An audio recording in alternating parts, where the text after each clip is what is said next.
Bonjour à tous. Et ici, Bébandé Inoussa, le formateur. Donc ici, on a décidé de faire des vidéos pour les projeter dans le groupe WhatsApp directement. Voilà, parce que on a constaté que il y a beaucoup d'hésitation à aller sur YouTube pour cause des connexions et tout et tout. Donc ici, on va essayer d'un peu morceler d'étape par étape pour que on puisse la projeter sur le groupe WhatsApp. Voilà, donc on va essayer de commencer. Cette partie, on verra d'abord l'introduction à l'univers du trading. Parce que pour pouvoir parler de trading, il faut parler de l'univers du trading, à l'univers dans lequel le trading baigne. Donc ici, on va essayer de parler de l'univers du trading, essayer de comprendre vraiment les éléments qui le composent. Voilà, et essayer de les commenter.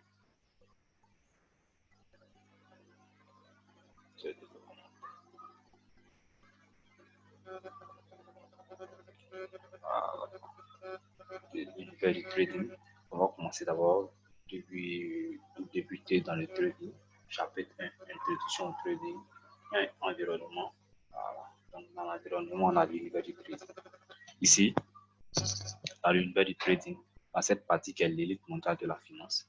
Pourquoi l'élite mondiale de la finance? Tout simplement que on serait en face des cerveaux les plus brillants du monde. Voilà, des traders qui ont fait des grandes universités telles que Harvard, telles que Stanford, telles que le MIT et tout, vraiment des cracks dans de la finance. Donc, ces traders seront embauchés par les grandes institutions qui sont les banques centrales, les banques privées, les fonds d'investissement, les industriels, voilà, qui vont embaucher vraiment ces élites. D'abord, ils seront à l'intérieur de la bourse, donc ils seront dans le système, même sont dans le système, ça c'est un. Et puis de deux, ils ont un capital énorme. Voilà, les banques mettent à disposition de ces traders vraiment un gros capital, voilà, pour qu'ils puissent gagner de l'argent pour eux. Donc, en tant que trader particulier, on serait en face de ces génies de la finance. Parce que quand tu prends ton graphique qui est sur ton écran, dis-toi que tu es en face des cerveaux les plus brillants du monde de la finance.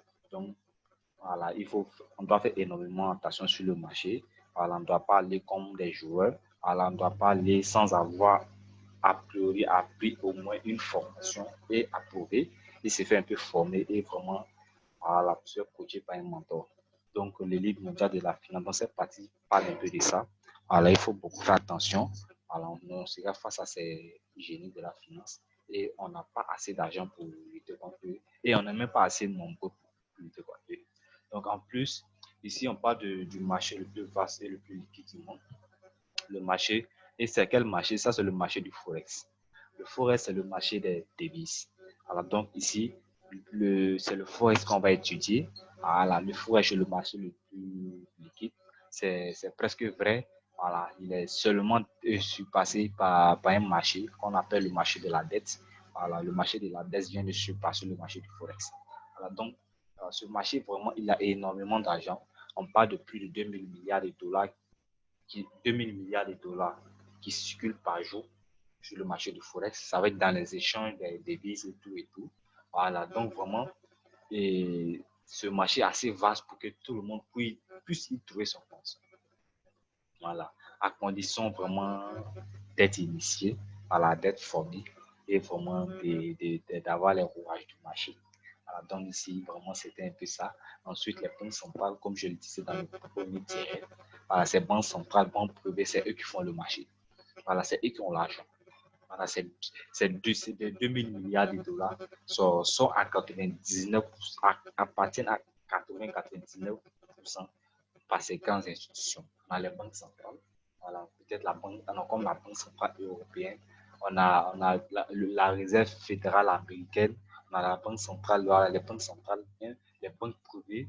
Voilà, si on veut prendre les banques privées d'exemple, on a par exemple en Europe, on a BNP Paribas, on a la Deutsche Bank en Allemagne, on a Citigroup, je pense que et en Grande-Bretagne, voilà, on a Goldman Sachs, on a JP Morgan, on a Bank of America, on a Bank of China. Vraiment, ce sont des banques privées, mais ils sont extrêmement puissants et ils ont énormément d'argent. Ils disposent de fonds, des milliers de dollars de fonds. On a les fonds d'investissement. Les fonds d'investissement, voilà, comme les différents fonds dans les assurances, comme AIG, AIG qui est la plus grande assurance au monde, on a les fonds d'investissement tels que BlackRock, on a Berkshire Hathaway, qui est le fonds d'investissement de Warren Buffett, qui est le meilleur trader de tous les temps, Warren Buffett. Voilà, dans les industriels, on peut prendre les industriels tels que Renault, tels que Ford, voilà, tels que General Motors, tels que Volkswagen. Ces industriels, voilà, ils investissent aussi sur le marché. Ils achètent des actions sur le marché. Donc, ce sont ces gars, ces fonds qui détiennent le marché. Voilà, donc c'est un peu ça. Donc, nous, on représente qu'une infime partie du marché. Le Forex face à la bourse traditionnelle, la différence est que le Forex, c'est un marché qui est plus accessible à nous les particuliers. Voilà, c'est un marché sur lequel tu peux investir même si tu n'as pas énormément de capital. Voilà, et vraiment, c'est intéressant pour nous les particuliers. Il suffit seulement d'avoir un ordinateur, une connexion Internet et d'aller chez un broker et s'inscrire. Et vraiment, on est directement lié au marché. Par contre, la bourse traditionnelle, c'est encore plus compliqué parce que, d'abord, il faut vraiment être initié d'abord. Et puis de deux, il faut avoir un certain capital parce que là-bas, pour investir, il ne faut pas investir des petites sommes. Alors, il faut un capital. Avec tous les rouages qui en découlent, il faut se rendre dans les bourses. Voilà, il faut avoir une banque vraiment, un courtier et tout, vraiment, c'est un peu compliqué. Voilà, donc nous, avec le Forex, vraiment, c'est un peu simple pour nous vraiment d'investir sur le marché. Voilà, d'investir sur le marché. Particulier égale 10% à 15%. Donc, nous, les particuliers sur le marché ne représentent que 10 à 15% du trafic. Alors, c'est très peu. Voilà, juste pour dire qu'on ne fait pas la loi sur le marché. Voilà, ce sont ces grandes institutions qui font le marché. Nous, vraiment, on est plus des spectateurs. Voilà, on est plus des suiveurs. Donc, tout ce que nous, on peut faire pour s'en sortir sur le marché, on ne va pas aller là-bas vraiment se risquer, mais on va aller là-bas étudier la psychologie de ces grandes institutions, de ces banques privées, de ces fonds d'investissement, pour apprendre à travailler comme eux, pour apprendre à prédire ce qu'ils vont faire et à essayer d'aller dans le sens pour pouvoir se faire de l'argent. Voilà, donc c'est plus ça. L'analyse fondamentale et l'analyse technique. Donc, sur le marché, il y a deux formes d'analyse. L'analyse fondamentale qui est basée sur les news, les annonces économiques, voilà, tout ce qui est lié à l'économie, au taux d'intérêt, au chômage, voilà, en tout cas, direct ou indirectement lié à l'économie. Ça, c'est le fondamental. Et l'analyse technique. L'analyse technique, simplement, ça, c'est l'étude des graphiques. Voilà. Et c'est ce que nous, on va faire. On va apprendre à étudier le graphique. Voilà, on va pas essayer de se jouer les génies de l'économie. Voilà. Mais nous, simplement, on va étudier les graphiques parce que tout ce que font les fondamentaux disent et la technique montre. Voilà. Donc, nous, on va regarder les conséquences de ces fondamentaux maintenant sur le graphique et on va apprendre à les interpréter et vraiment à déterminer la psychologie du marché, comment le marché fonctionne pour pouvoir s'en sortir sur le marché. Voilà. Donc, avec ça et l'analyse technique, on peut voir ces fonds d'investissement, on peut voir ces banques privées agir sur le marché. Donc, par contre, avec l'analyse fondamentale, c'est un peu difficile. Pourquoi? Parce que ces gars, ils détiennent des informations, et même des informations vraiment de premier ordre. Voilà, ce sont ces personnes qui commettent plus les délits d'initiés parce qu'ils ont des informations avant tout le monde. Et ils prennent ces informations pour aller investir sur le marché. Alors nous, les particuliers, on aura, au moment où on aura, on va obtenir ces informations, il est déjà trop tard. Voilà, ils ont déjà faire le mouvement sur le marché. Sinon, on se sert de ces informations pour aller sur le marché. Il y a de fortes chances qu'on perde notre argent. Voilà. Donc, avec ça, vraiment.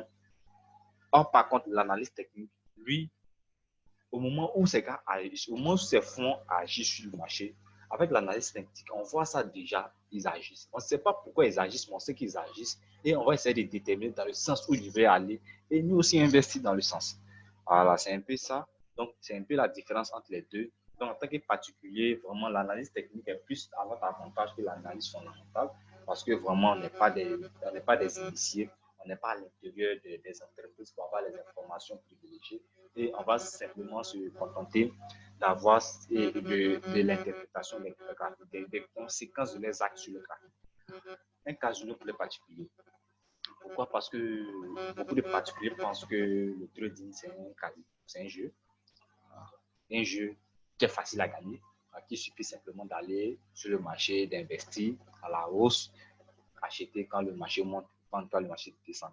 Vraiment, ce n'est pas aussi simple comme ça, tout simplement parce que c'est un marché qui est beaucoup vaste, c'est un marché qui demande beaucoup de patience, d'apprentissage, voilà, et vraiment de formation. Donc, c'est pas un casino, c'est pas un jeu d'hasard. Ce marché, c'est pas du hasard. Tout ce qui se passe sur le marché est prémédité par ces géants de l'économie, par ces banques centrales qui font bouger le marché. Voilà, donc ce sont ces institutions qui mènent la danse, donc qui investissent de sorte à ce que le marché parte dans le sens. Voilà, donc il n'y a pas d'hasard sur le marché. Voilà, donc on ne va pas apprendre à jouer on ne va pas faire du jeu sur le marché, on ne va pas jouer au casino, mais on va apprendre à étudier le marché vraiment et à suivre le mouvement et à suivre la tendance pour se faire du saut sur le marché.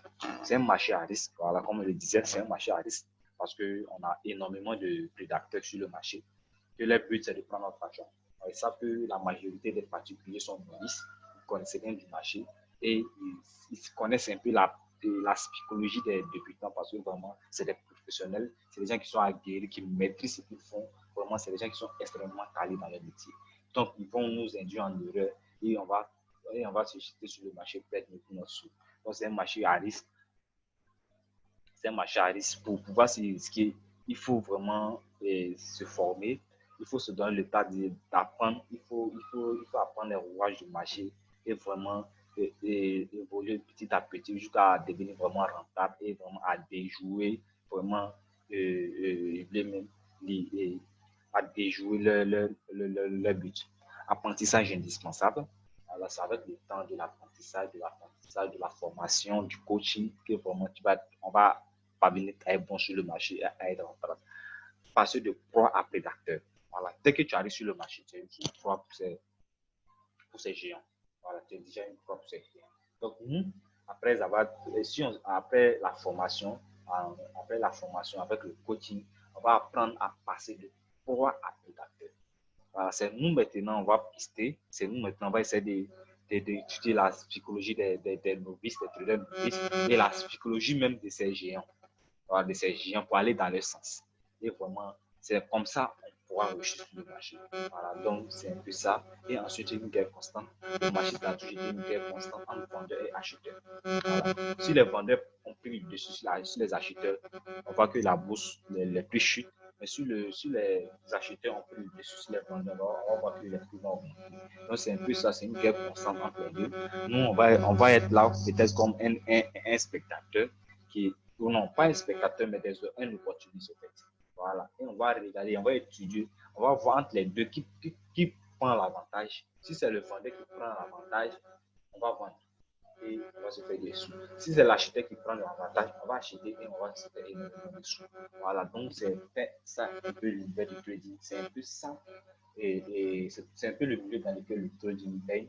Et vraiment, c'est très important à revenir dessus, à relire, parce que quand on va arriver sur le graphique, quand on va apprendre à travailler directement sur le graphique, on va voir l'importance de cette partie vraiment parce que ça va nous aider à avoir le sang-froid, à comprendre c'était un mouvement sur le marché, c'est un comportement sur le marché et pourquoi les gens perdent énormément sur le marché.